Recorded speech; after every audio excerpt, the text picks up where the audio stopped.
back to Just Between Us, a historical perspective on the Irish potato famine.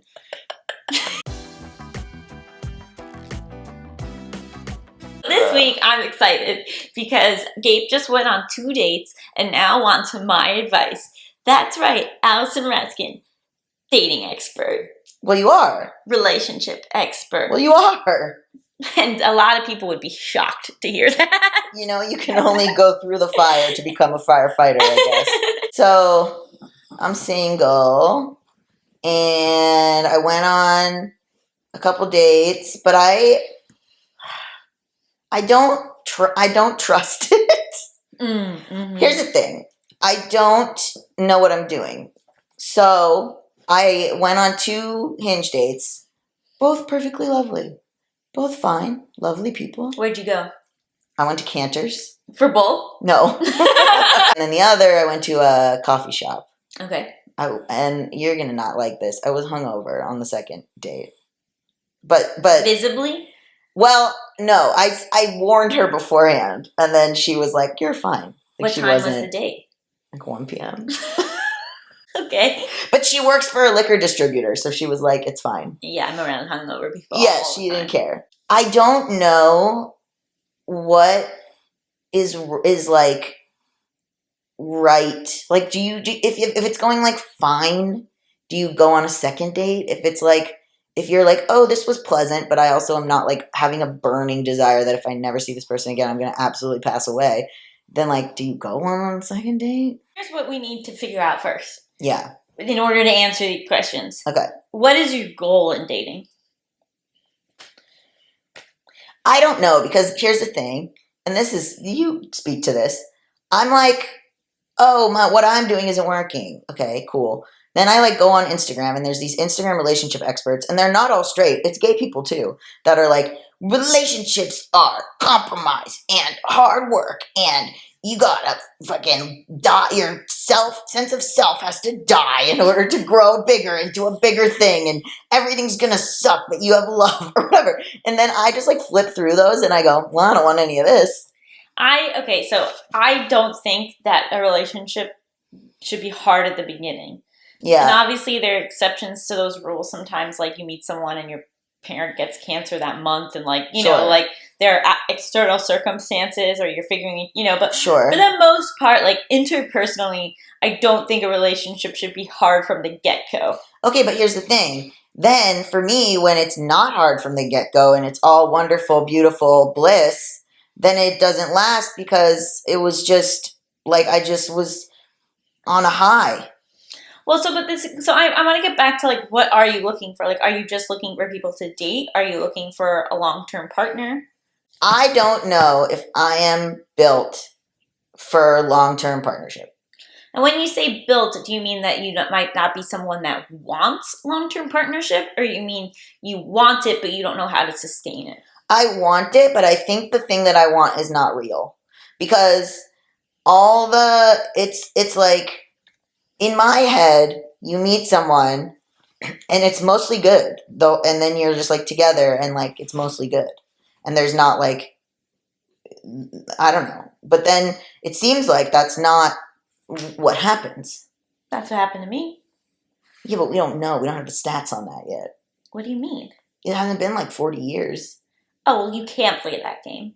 You can't play the game of decades from now. You can just play like, is this working for me today? And does it seem, based on the evidence that I have, that it'll work for me tomorrow too? I know, but then I think I get into these things and I think that this will, and then it's like it's not what I thought. So maybe what I'm imagining a relationship to be, which is like great and mostly conflict free and like big conflict, and like you guys can kind of do stuff and travel and like the same things and have similar sex drives and whatever, then voila. But also like someone who you go and you hang out with some people, and maybe some of those people were annoying, and then you get home and you take your fancy time clothes off and you lay down and you go, God, those people were annoying. That's like, you know, your buddy or whatever. Yeah. I think all of that's very attainable. I've never seen it. For me, maybe it's just not in the cards. But maybe you just haven't met someone that you're truly compatible with yet. I've met a lot of people. But you change too, right? So like I know that you go like, oh, okay, I'm 35, so for 20 years I've been dating unsuccessfully, right? But you have to keep in mind that like you have not been the same person for 20 years. Yeah. So it's not like you've been trying the same thing as the same person and it's not working out. You have continuously evolved, and therefore the types of relationships that you want, the types of relationships you're capable of having has changed. Yeah. You can't be so caught up in the past because it's gonna like prevent you from having a future. Well, I gotta learn some lessons. But that's possible. But you jump from this didn't work out to nothing will work out, rather Sure. than like, oh, what I learned here was this is something I should pay more attention to in a potential partner, rather than ignoring it. Yeah. Which I think you've learned. Yeah. These are my things that I'm figuring out. These are on my dates. I'm also taking this on my dates with me. If the person tells stories, and in every single story they are the victim, that's red flag. Sure. Second red flag. If somebody tells stories and they have, in the story, they have always escalated the problem, red flag. Okay. For example, someone being like, oh, someone was mean to me on an airplane, so then I punched them. You know what I mean? Like, just where it's like, oh, whatever the problem was that was going on, you took it to 11. Right. Out. Someone who wants to move really fast, I think is my third one. And what I'm saying about these dates is that, like, I go on these dates, and it's like, I don't have that feeling, so I'm like, okay, well, this person wasn't the one. Well, right. So that's what you have to work through. It's like you can't expect that level of fireworks with everybody. But I think a thing to pay attention to is like, is there a level of chemistry? Like, does conversation flow rather easily? Could you see yourself having to have 10 lunches with this person and there would be enough to talk about, right? Like, that's a thing. Like, you just enjoy talking to them. It doesn't mean that your heart is like jumping out of your chest, but like, oh, I'm having a nice time here. That's a thing to pay attention to. Another thing, which I think you need to figure out a little bit, is like, are they looking for the same type of relationship as you? So maybe that's a thing you haven't quite nailed down yet. So that's going to be a hard thing to figure out until you do. I really don't. I like, now I think about like someone being in my space all the time and in my house, and I'm like, oh, ugh. But like, I don't know. I don't know. Like, I also think like maybe I'm putting these expectations on myself to like if I'm like non-monogamous, what does the one even mean? And like, am I putting these expectations on myself to be like, now you're in your 30s, so you'll have to find the person you're going to be with the rest of your time? Or is it like, I don't know, maybe some people meet that person at 50, some people meet that person, like maybe I'm just putting these like all these extra things on it, and like I'll just meet the person when I meet them. Yeah, and I also think that you don't need to stay with someone forever for it to be a successful and healthy relationship. Yeah, I mean, I think that's the case with a few people, and I think that's the case with this last one. Is that it was like, yeah, it was great while it worked, and then when it doesn't work, you move on. Very non-dramatic.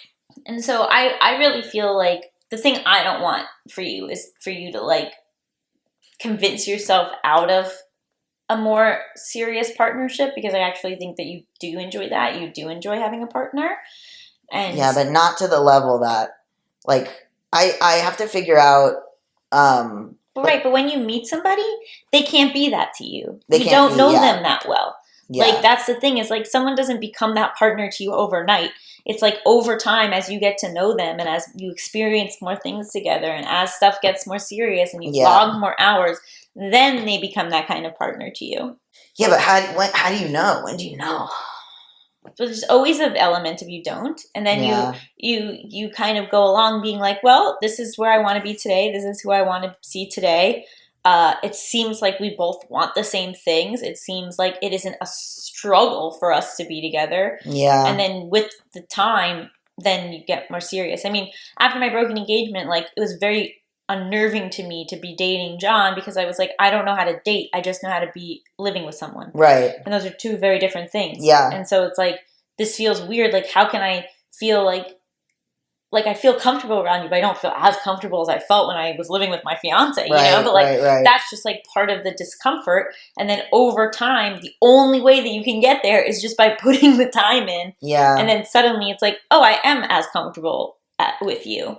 Yeah. Oh, I'm even more comfortable with you. Yeah, but how? Yeah, I know. I agree. Yeah, I'm just at a confusing crossroads. The next person is a reaction to the last person. And I just don't know. Yeah, I just don't know what it looks like for me, I guess. Or like what what the right, what does that look, what the right person looks like. Or I don't know. I just don't even know. I really am at, like you saying, what do you want? It's like, I don't know. Well, that's why it's going to be impossible to date. It's going to be impossible to date until you figure out what you're looking for. You don't know for sure, but you make a list and you see if it fits well. And then when do you read the person that list to make sure they are those things? Well, you ask the questions, right? So, okay, I need someone that's progressive.